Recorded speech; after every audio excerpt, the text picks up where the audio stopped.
Hello hi, तुमचं स्वागत आहे माझ्या यूट्यूब चॅनेलवर. आपण आता रिव्ह्यू करतोय लग्नानंतर होईलच प्रेम या मालिकेच्या आजच्या एपिसोडमध्ये.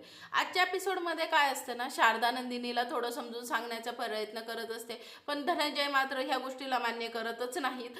धनंजय शारदाला म्हणत असतात की तुला हे सगळं आधीपासून माहीत होतं, त्यामुळे तू सपोर्ट करणार आहे. आणि शारदा एकीकडे नंदिनीला सांगत असते की हे बघ नंदिनी, ते तुझ्यासाठी 21 दिवसाचं चॅलेंज घेतलंय, जे व्रत घेतलंय ते त्यांचं एवढं प्रेम आहे, तर तुला त्यांना स्वीकारायला काहीच हरकत नाही. तू त्यांच्यासोबत मूव ऑन होऊ शकते. पण धनंजय आहेत ते मात्र त्यांच्या गोष्टी बरोबर ठाम आहेत. ते म्हणतात की तो फक्त माझा सोशल मीडियावर माझं प्रसिद्धीसाठी वापर करतोय, सोशल मीडियावर माझं घर दाखवतोय, माझा नावाचा यूज करतोय आणि प्रसिद्धीसाठी माझ्या मुलीचा फक्त आणि फक्त यूज करतोय.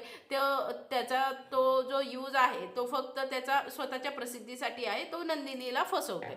पण शारदाचं या उलट मत असतं. शारदा त्यांना थोडं समजून सांगण्याचा प्रयत्न करते, पण धनंजय मात्र काही ऐकतच नसतात.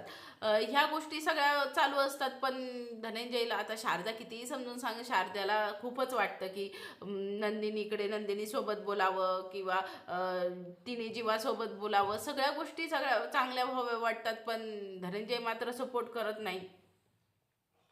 ती 1000हून चांगल्या गोष्टी त्यांच्याशी कशा ती नंदिनी असंही म्हणते की त्यांनी माझ्यासाठी ज्या चांगल्या गोष्टी केलेल्या आहेत ते मी विसरू शकत नाही.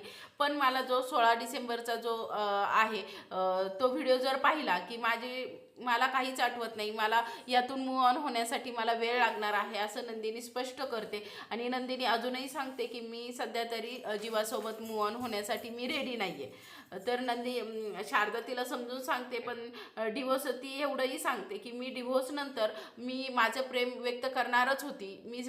मला जीवाबद्दल काय वाटतं हे सगळं मी सांगणारच होते. पण डिव्होर्सनंतर मी माझं प्रेम त्यांच्यासमोर व्यक्त करणारच होते.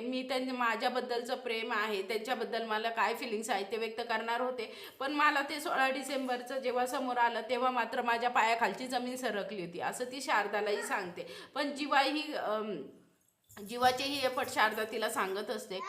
ते एवढं सगळं शारदाने समजून सांगितल्यानंतर हे दोघे तिथून निघून गेल्यानंतर नंदिनी एकटीच विचार करत बसलेली असते. तिला वाटते की जीवा खिडकीत आलाय, ती जीवाशी बोलते, जीवा तिच्या जवळही आलेला दाखवलाय सिरियलमध्ये. ते दोघं एकमेकांना हगही करतात असं दाखवलंय. म्हणजे खूप सारे त्यांच्या जवळीक गोष्टी दाखवल्या आहेत. पण हे सगळं जे असतं ना ते नंदिनीचं स्वप्न असतं. नंदिनीलाही वाटतं की हे सगळ्या गोष्टी रिअलमध्ये व्हाव्या. ती झोपलेली असते, ती एकदम डचकन जागी होते आणि तिला कळतं की अरे हे तर स्वप्नच होतं म्हणून, आणि हे सगळं स्वप्नच आहे हे असं कळतं. इकडे जीवाची तर आपली धडपड चालूच असते. जीवा नेहमीसारखी आपली धडपड करतच असतो. तो रिक्षा पुसत असतो.